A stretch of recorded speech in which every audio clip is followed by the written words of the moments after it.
Hi, welcome to Chad's Silversmithing. Before we get too far into the video, if you wouldn't mind hitting the like button, that really helps to get my channel promoted, and I do appreciate that. I'd also love it if you'd leave a comment. So if you have a question about the video, if you want to provide some constructive criticism or suggest a video, or just tell me how you do things. I'm always interested to hear that kind of stuff, so let me know. I thought today, I haven't done a bracelet for a little bit, and I think I'm going to do kind of a simple turquoise cuff bracelet. I've had this piece of turquoise for years. It's sort of an irregular hexagon, and I think it's pretty, so we'll give that a shot. I'm going to do a little cutting around the decorative border I'm going to put on it with the saw, just to give it some embellishments. But the rest of it's going to be pretty straightforward, so I think this will be kind of a beginner project. With a caveat that if you don't have a hot torch, doing a big cuff bracelet like this is going to be challenging. You probably won't be able to do it with those portable butane torches.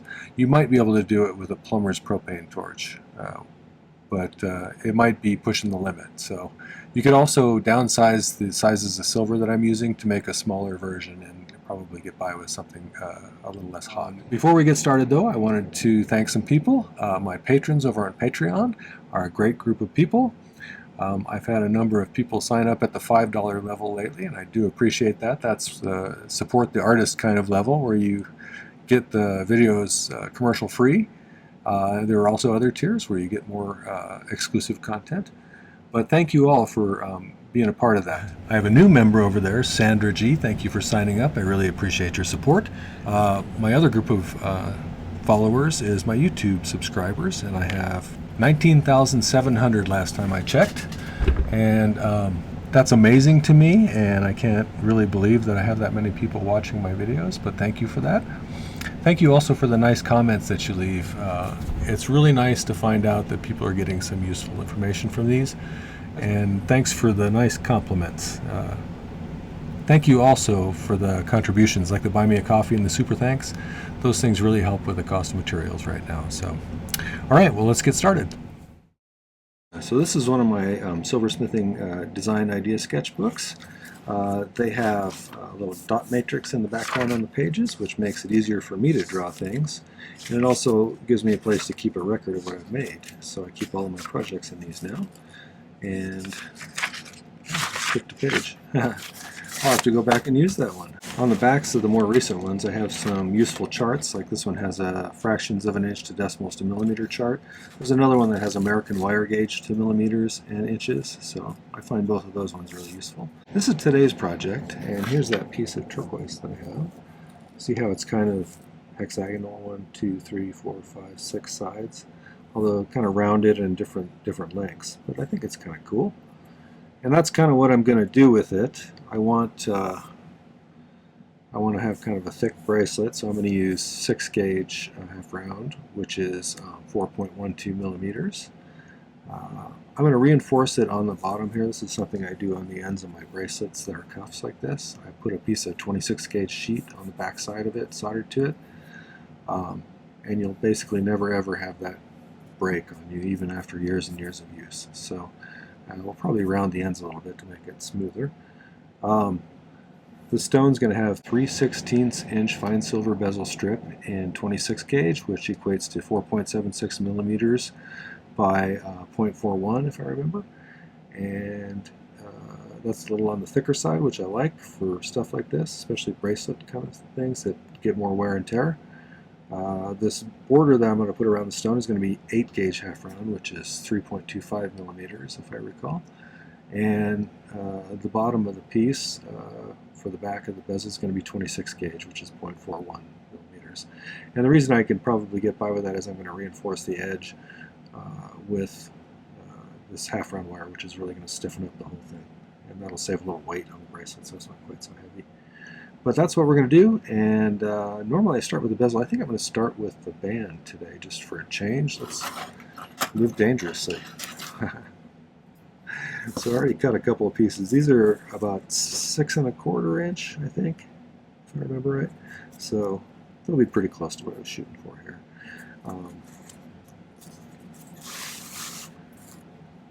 Bracelets, honestly, it's easier to make them for individual people and measure for them because there's such variety in wrist size, I think. But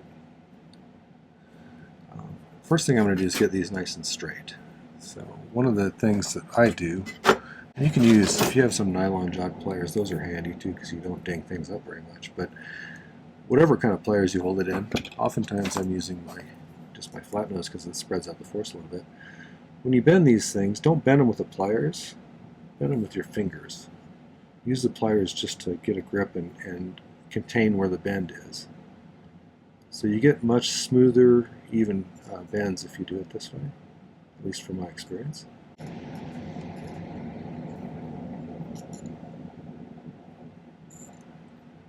When I used to teach this to high school kids, every 2 minutes they would bring a piece of wire I told them to straighten back and say, "Is this straight enough? Is this straight enough?" And it never was. Kids enjoyed the classes, but they didn't have a lot of patience, for things that take a little time. That's not bad.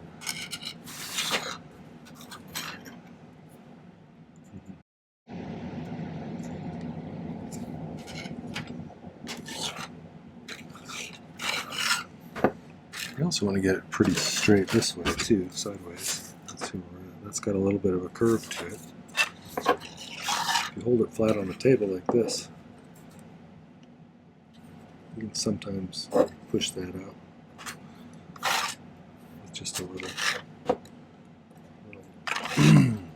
little bending.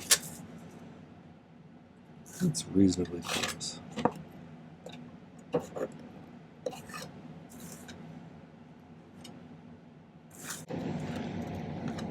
You don't have to be super strong to do this when they're this long, because if you hold it further out here at the end, it gives you quite a bit of leverage.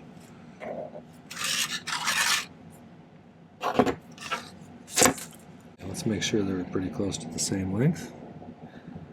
File both ends flat. I think they may be a little bit off when I file them both flat. But you can use your miter vise jig if you have one of those for this.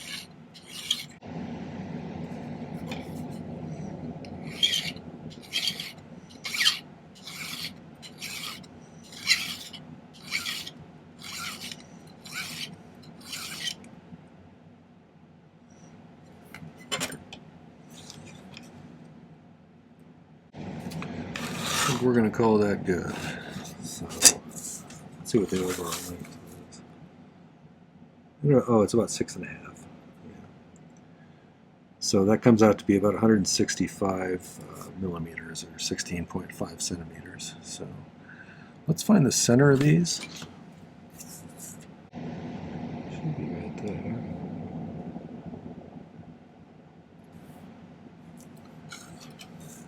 Let's do it this way. Now you can see I still have a little bend in it.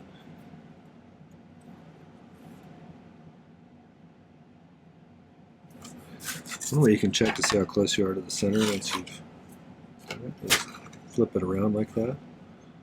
Line up the ends. And we're pretty close. I think we're good enough. So the reason I'm marking this is when we make this, we're actually going to make a sharp bend here, at least relatively sharp. And we're going to have to do it against the way that these things want to bend because they're half round. They bend easily that way. They don't bend easily this way because of the dimensions of them. And so we're going to have to do something creative to do that. And we can kind of,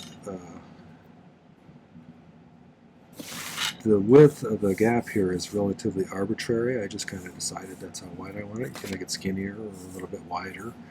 But the head of the piece is going to be mounted on top of the band versus some kinds of bracelets where you have stuff soldered in between.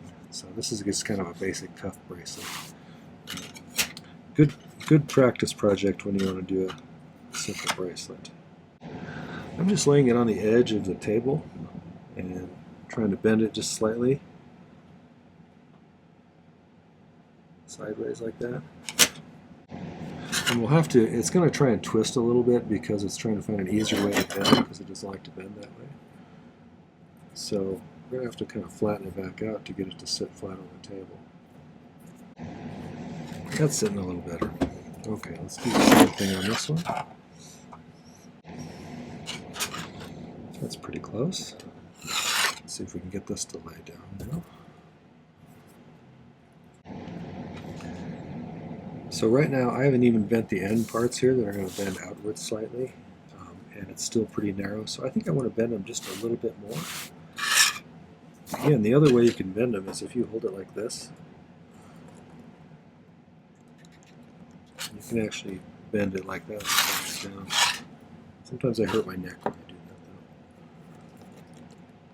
that though. So let's measure in how much we want this to go in. I'm thinking maybe 1/4 of an inch about, or maybe 6 millimeters, 7 millimeters, somewhere in there. Something like that. So what we can do is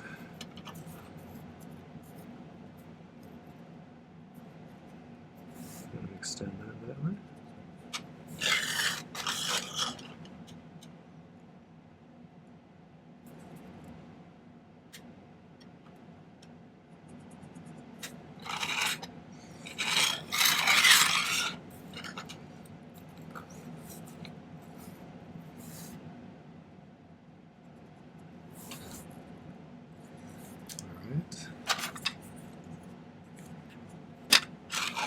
Now, the bends we're going to make here on these ends are going to be, each one's half the angle of this one.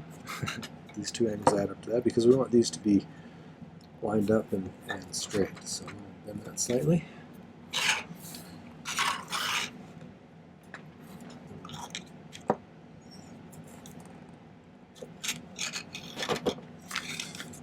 You can see we want those to be parallel. So this one needs to go a little bit more.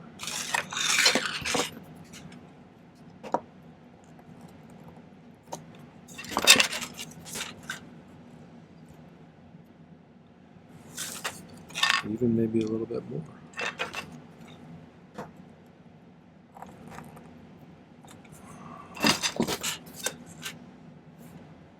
That should do it. Now let's do the same thing on this one. I overbent that one a little bit.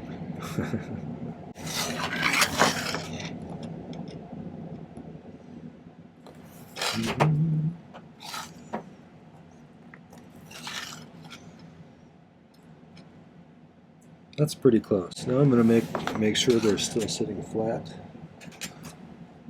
That is, I think that's flat enough. So let me find some 26 gauge sheet. I think I probably have enough here. Let's see.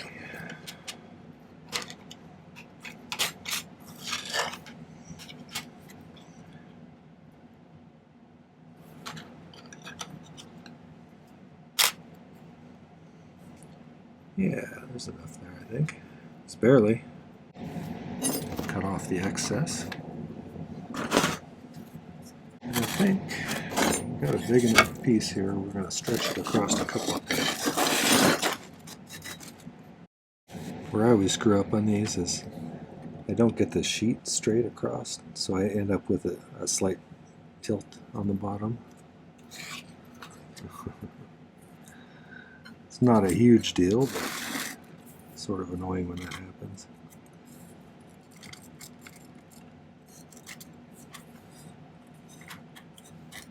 I think that's pretty good. If you've not been to my channel before, I use primarily hard silver sheet solder. I use a liquid flux that I dribble on with a dropper bottle mostly.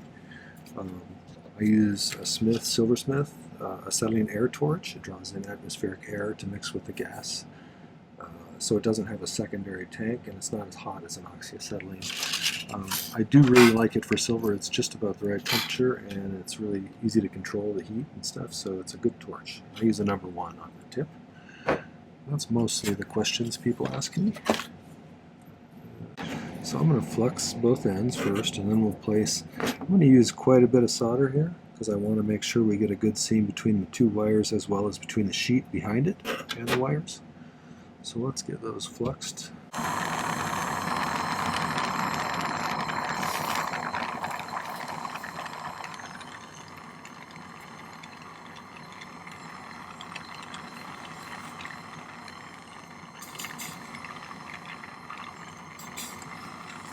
The reason you need a little bit more heat for bigger pieces like this is because silver loses heat as quickly as it takes on heat, which is pretty fast compared to most metals, from what I understand.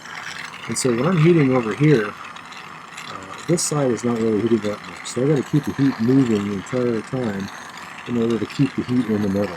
Otherwise, when I'm over here, it's bleeding off heat. When I'm over here, it's bleeding off heat. So if you don't do that, you never quite get to the soldering temperature. And that's what causes people soldering problems at first, because they haven't quite gotten the hang of that. But the more mass you have in it like this is a pretty big piece of jewelry. The more heat it's going to take to get it up to temperature and keep it up to temperature. That makes sense. But that comes with experience.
Last thing I did was I added a little bit more solder because I didn't get a good solder joint in the middle there at first. And I picked it up on the pick and placed it where I wanted it to go when the temperature was about right, so it jumped right on there. It's called pick soldering, and that's a really handy skill to learn. So the sooner you learn that, the more it opens up a lot of soldering operations that might be difficult when you can't do that. So there's a video about it if you're interested. Okay, let's cool that off. Okay, so I think I'm going to spend a couple of minutes filing these ends so they're not only curved this way but slightly curved that way so they're not catchy on anything. And make sure that that sheet, you see I still got a little crooked right there. This one's pretty straight. If you really care, you could probably file it until it's straight. But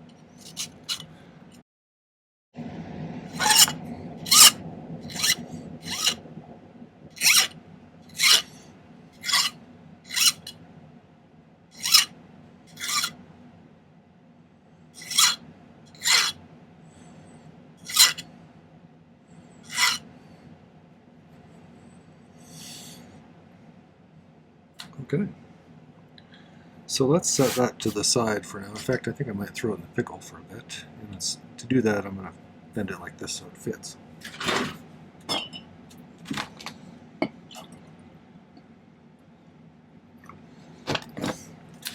And let's make a bezel for this stone.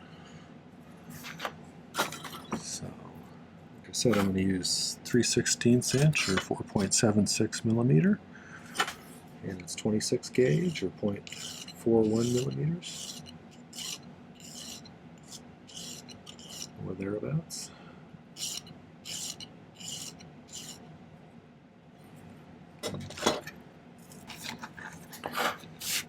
Every time I have something with corners, I'm going to kind of keep the beginning point in the middle of the side.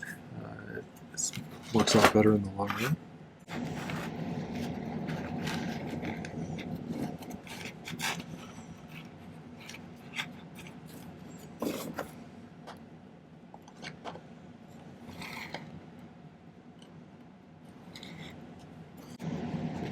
Tight up against that. And when I do scratch this on the outside, I'm going to leave a little bit of extra space over here for filing because I want to make sure I file them nice and flat. I already filed the one side, but this side still needs some filing. So normally I make these into rectangles or squares, but we got kind of an angular shape anyway, which should allow me to balance the solder on top, which is kind of what I want.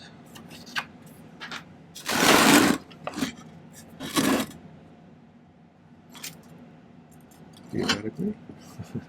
This little piece there still. Let's see if I can get it on there without tipping that over.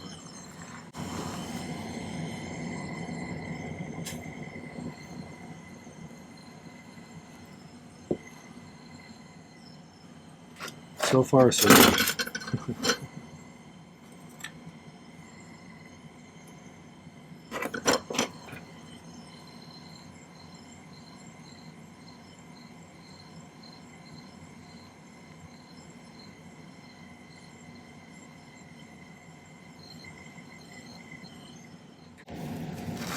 So I'm just shaping it a little bit more.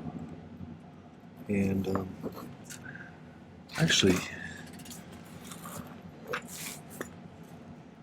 what I did was I cut a piece of 26 gauge that was going to be wide enough to accommodate this 8 gauge half round as well. So that'll be ready to solder this on. And I think I want to solder this on first. It'll make it easier to bend this piece around here. If I just do it around the stone, it's going to mangle the bezel each time I do that, and I think I'd like to get it soldered down and stable.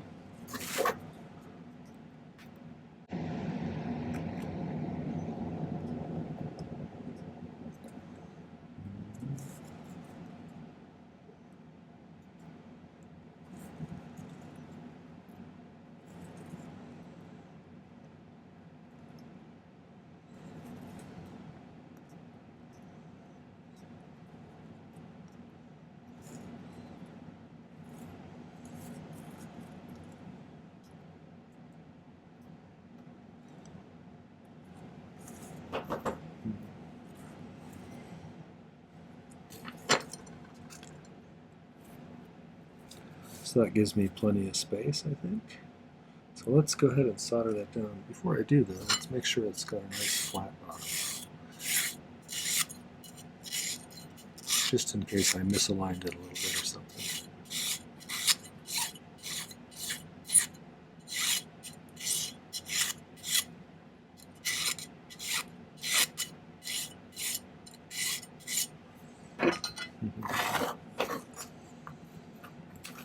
I had to put a profanity intermission in Thursday's video. I haven't had to put one of those in for a while. Hopefully I won't have to put one in this one. I guess we'll find out. Let's also make sure this is really flat. Okay, so I'll get this fluxed, and I'm going to put some solder on the inside. And then there's a lot of sheet mass out here, so I'm going to heat that sheet. It's going to take much longer heating the sheet than it is heating the bezel to reach temperature, and I want them both to reach that temperature at about the same time. So I'm going to kind of actively avoid the bezel while I'm doing this. So inside there's a lot of surface area in here, outside there's some surface area too. So I'm going to go back and forth between those and kind of avoid the bezel with a direct flame if I can. Another thing you can do is you can tilt these big ones up like this and heat from the bottom until you start getting solder flow, and then set them down and heat them the rest of the way from the top. That's one way you can do it. You can use those tripods as well that have a screen and heat from underneath. That's another method a lot of people use. But either way, if you get the bezel too hot, but the sheet hasn't reached that temperature, you're going to probably melt your bezel. So it's kind of a, you got to kind of figure out how to finesse the heat a little bit. If that makes any sense.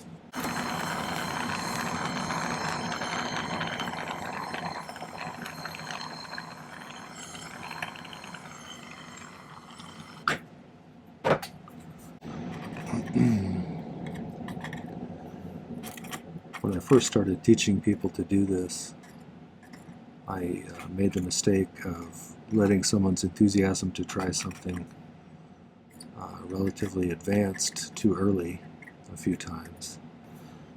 And that usually led to some frustration on the part of the person trying to do it because they just didn't have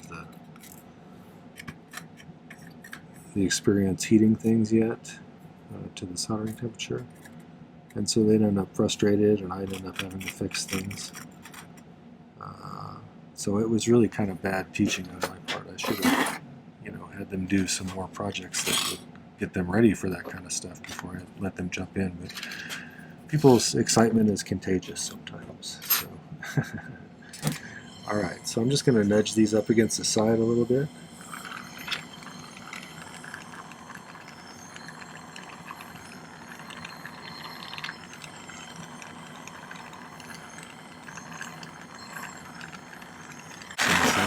Here's what I was talking about. If you get underneath it like this,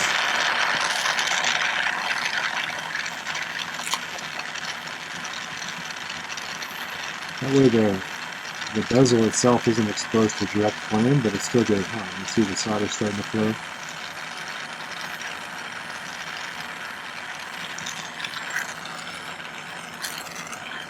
And just bump it up the rest of the way. Good.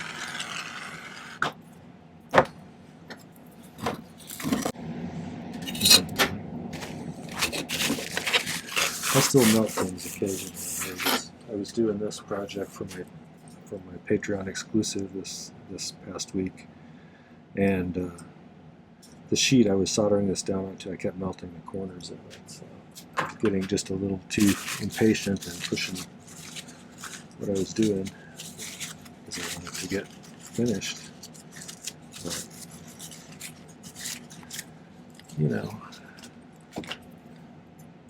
sometimes good to remember to relax and just take your time and not worry about time.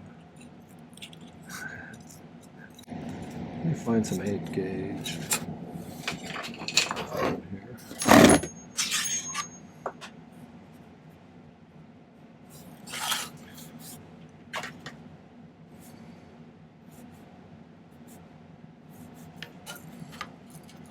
So I'm just going to try and get a general length here.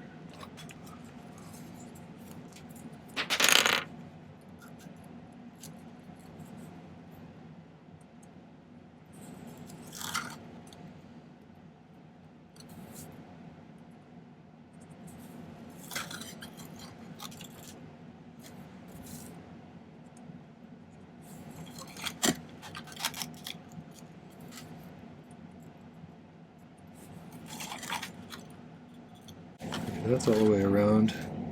Shouldn't be that long, but I want to make it just a little bit longer so I have something to use for leverage. And it'll also give me some leeway if I mismeasured. So give it an extra ½ an inch or 2 centimeters. Okay, let's get this flat-ish. I might make a little notch in this sharpest bend here on the inside so it bends a little bit easier there. So I think I'm going to do that. And we're just going to file just a little bit so it'll bend easier.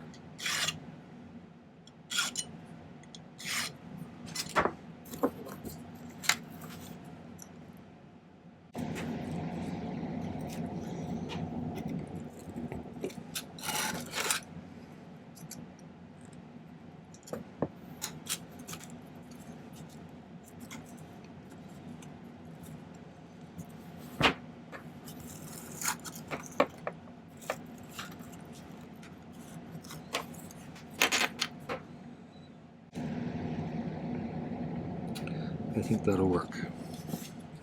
So I'm going to solder that together, and then we're going to do a little bit more shape tightening because it's got a little bit of space here and there, but I think I can shape it to fit a little bit better once it's soldered. So let's solder this together.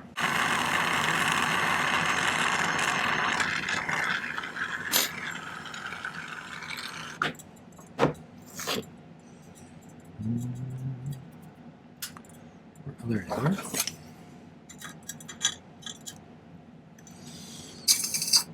That's a reasonably good fit. It's a little bit out there, but I'm going to pull it off and I'm going to file the bottom flat.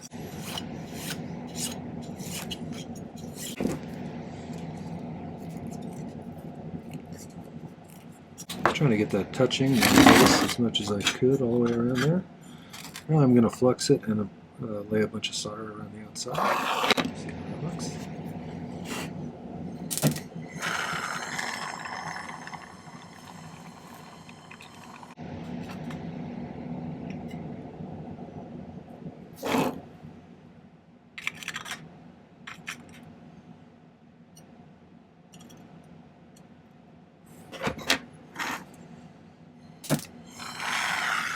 again, it's important to think where the mass is here. There's a lot of mass in the band I just put around there. And there's quite a bit of mass in the sheet, not so much in the bezel part. Although once things start to become a single piece, it kind of bleeds off heat more symmetrically, it seems like.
Okay, I think that probably did it. So I'll cool that off in a sec.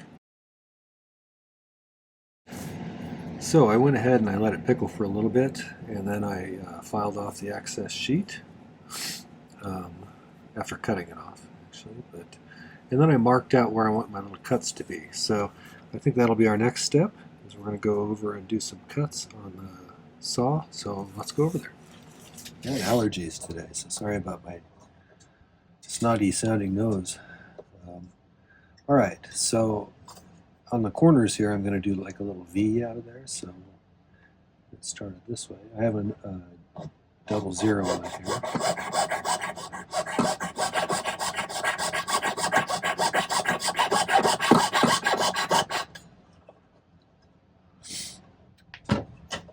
Okay, now these other ones are going to be pretty thin cuts, so I'm not going to do a wedge or anything on these ones.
Okay. See the cuts? And those will smooth out a little bit when I polish it. So our next step is going to be to mount this on top of the band. So let's fish that out of the pickle. I never solder these on flat like this. I'm going to curve this so that it actually is only soldered kind of in the central point. And I was debating on whether to, I think I might do it at a slight angle like that so the 2 points are kind of straight across from each other. I kind of like that. That would look more sort of modernish, so I'm not sure. I think I like that, honestly. But I think either way would be pretty. I can't seem to locate my bracelet mandrel. I'm going to use my water bottle because I really just, for this stage, I just need to kind of get that curved a little bit. We'll flux it, and this is one of those things where you got a lot of mass in both pieces. So the one down below is going to take a little more work to get hot. Up here the torch will be accessing the metal pretty easily, and so I think that'll be, we'll have to eat it pretty evenly, but I'm going to flux it, and I'll probably try and put some solder on the outside edge here to make it less messy or easier to clean up. So I'm going to cut a few pieces of solder. So let's get this fluxed, and then we're going to heat the heck out of it.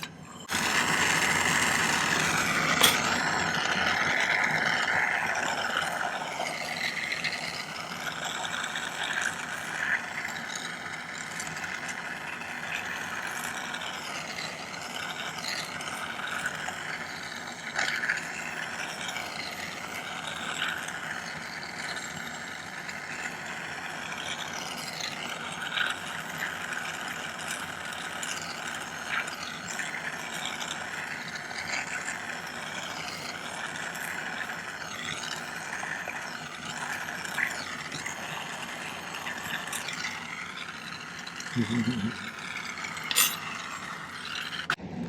like that.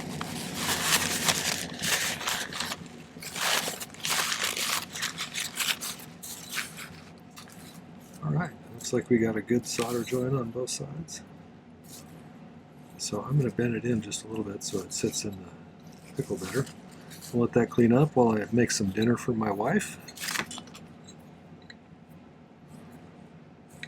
See what she's in the mood for. And then we'll polish that up and set the stone. I will straighten this back out when I polish it. It's easier to polish. So, all right, be back in a little bit.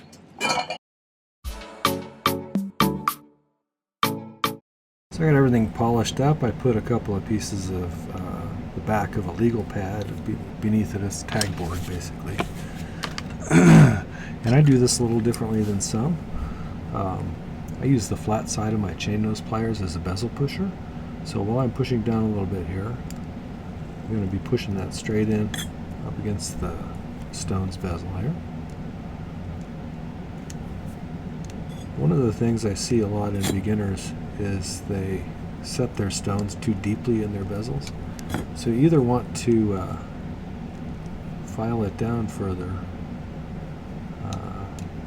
or raise it up with a backing of some sort. A lot of people use different things. Some people use sawdust.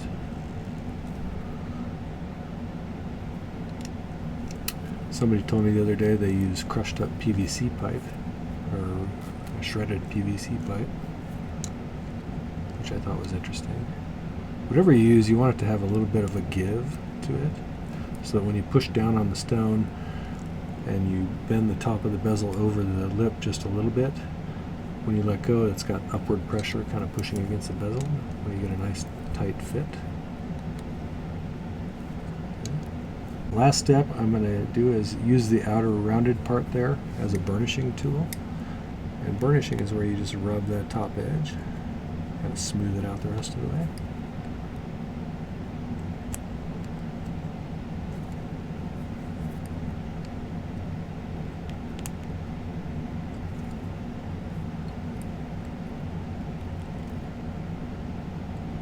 Since I can't find my bracelet mandrel,